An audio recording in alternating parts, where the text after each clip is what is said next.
قال لك هذا واحد المغربي وفرنساوي توضروا لهم عيالاتهم في الغابه. المغربي ناض سول الفرنساوي قال ليه كي دايره مرتك؟ قال ليه شعرها صفر ورطب وعينيها زرقين وعندها فتلة الزين وضحوكيه وظريفه.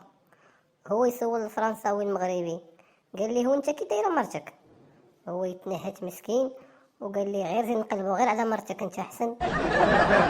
قال لك هذا واحد مزوج ومشكاك بزاف، كيمشي للخدمه كل ساعه كيعيط لمرته كيقول لها فينك؟ كتقول لي انا في الدار. كيقول لها خدمي لي المونينكس باش نتاكد. كتخدم ليه المونينكس عاد كيرتاح. واحد النهار مشى للدار قبل الوقت اللي كيمشي فيه، دخل لقى غير ولدو مكسل. قال لي فين امك؟ قال لي بحال ديما، هزات المونينكس وخرجات.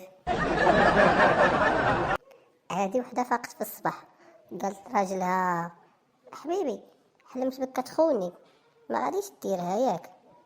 هو يقول لها انا كاين في حياتك حياتي غير باش نحقق لك احلامك.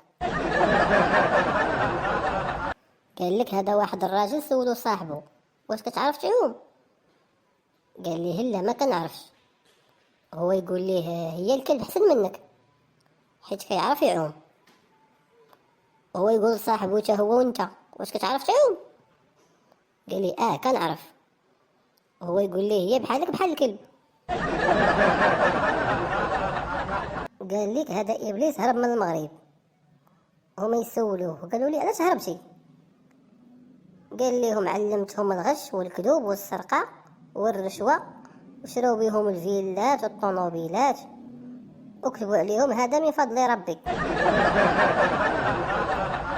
قال لك هذه واحد البنت سولت صاحبتها في التليفون قالت لها شنو دايره العشاء؟ قالت لها اللحم بالبرقوق والدجاج محمر.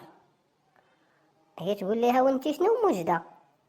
قالت لها صباطي وجلابتي وجوج دقايق وانا عندك.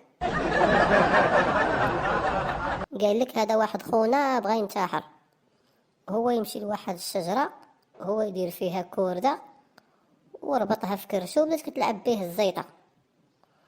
وكان دايز واحد السيد هو يشوفه قال ليه مالك اخونا اش كدير؟ قال ليه باغي ننتحر. هو يقول ليه ديرها في عنقك ماشي في كرشك.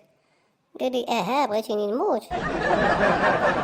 قال لك هذا واحد الكوميسير وصل حدا واحد العمارة فيها واحد الجريمة.